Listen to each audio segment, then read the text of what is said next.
To edit or not to edit your podcast audio? That is the question on this episode of Podcastification.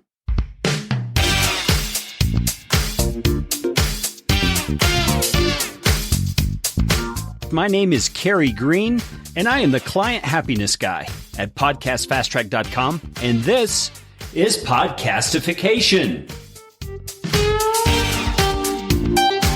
This show is all about podcasting. How to do it, how not to do it, best practices, interesting news items that have to do with the realm of podcasting, and who knows what else. And I'm trying to do it all with a little bit of fun and some information to help you get a show going, keep yours going, or make it better. And if you like what's going on here on the show, I would appreciate it, so appreciate it, if you could leave a rating or review on iTunes. You can find out how to do that at podcastfasttrack.com/review. That's enough of that kind of stuff. Let's get you podcastificated right away.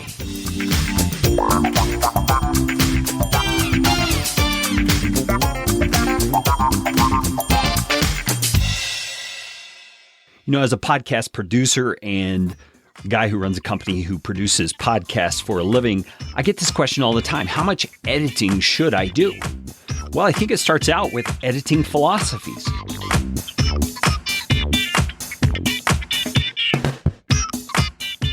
Philosophy number one is, editing makes my audio sound too polished. I like it natural. And I totally get that. I understand you want it to be natural, feeling like the real you, like your guests are coming across as authentic. But there are some issues with that. What if you get a guest who is just really bad in the way they speak, and they ramble on and they restate themselves 7 times before they get to their point? I mean, that can make for a very unpleasant experience for your listeners. Philosophy number 2 is, I believe in editing out everything that isn't perfect. I want a tight, succinct audio file. I get this one as well. You want to make sure that all those things I mentioned in philosophy number 1 that are bad points don't happen in your audio. The problem is you can cut it so tight. You can make it so pressed together. You can make it so perfect that the people on the listening side don't really believe you're real, and therefore they tend not to trust you as much. So what's the happy balance? Well, that's what I would call philosophy number 3. Great editing is applied for the sake of comprehension and quality only. This is the kind of audio editing I've taught my team at Podcast Fast Track to use when they edit audio. It addresses technical issues like glitches or levels or background noise. It also addresses speaker issues like someone who restates themselves 7 times, like someone who has filler words that are like habitual quirks that they say all the time. It helps you to make it still a very real feeling conversation, but one that's more enjoyable to listen to, one that you comprehend more easily, and one that has all the technical issues like leveling and balancing and background noise taken care of, so it doesn't either hurt your ears or cause you to strain because you can't hear what's being said. Another thing people often say to me is, man, editing is so time consuming. How can I figure out the balance between how much time I should devote to it and what it's really worth?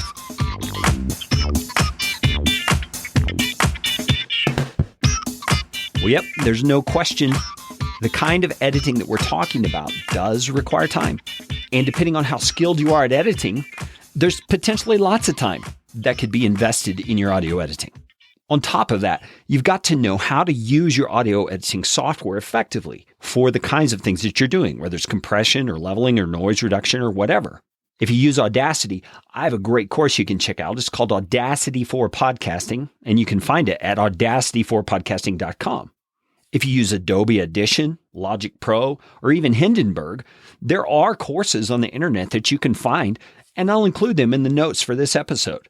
Now, keep in mind, on none of these have I done these courses because I don't use those softwares, but they're ones that look pretty good to me when I look through the descriptions. The Adobe one that I'm going to have in the show notes link is $15 on Udemy. The one for Logic Pro, it's also on Udemy. It's $15. And then I found some tutorials from Hindenburg on their actual site that are absolutely free.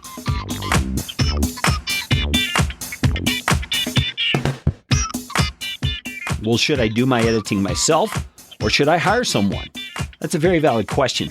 But as with anything in life, it comes down to weighing the costs, both in time and in money. What is it worth to you to get the outcome that you're seeking? Here's a quick formula that I often advise people to use. Consider what the value is of an hour's worth of your time times the time it takes you to edit. And that's going to give you the cost that it's costing you right now doing the editing on your own. So for example, say you value your time at $75 an hour and it takes you 2 hours to edit.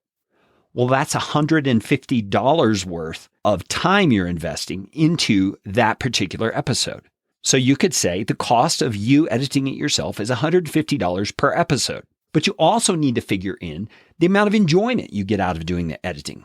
So if you do your own editing and you really hate doing it, well, to me, the cost of you doing the editing to go even higher. And so in short, if the cost is more in terms of time and joy for you to do the editing than it is for you to hire someone else to do the editing, man, you should hire that sucker out right away.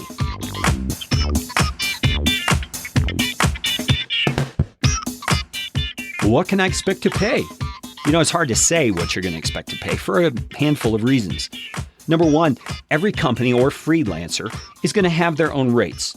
Plus, those rates are going to vary depending on the length of the audio you provide, the degree of editing that you want, and many other things.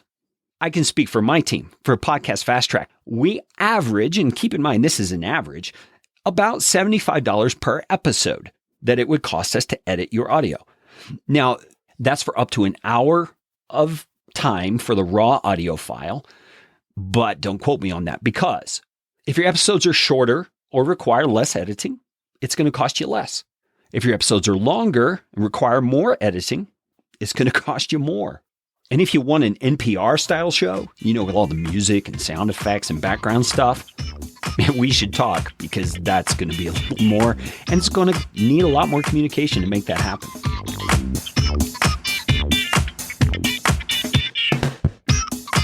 What about hiring someone in the Philippines or India to do my audio editing for me? Won't that be cheaper?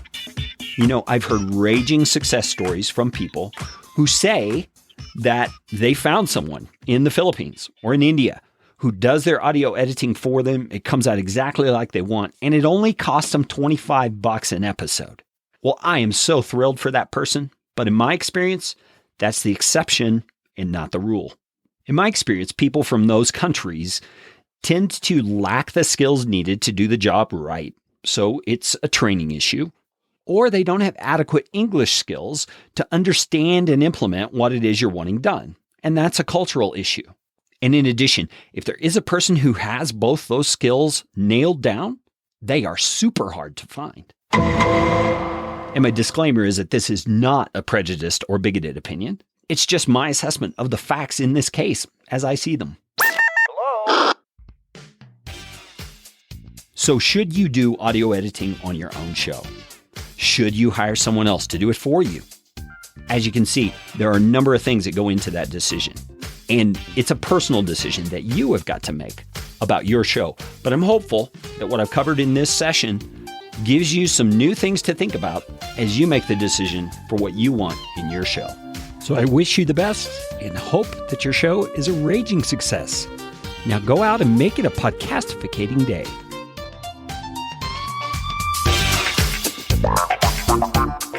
This show is brought to you by Podcast Fast Track, where my team provides professional podcasting services without the time suck. Full production, editing, and show notes, all in one monthly subscription package. You can find out more at podcastfasttrack.com. Now go out and make it a podcastificating day.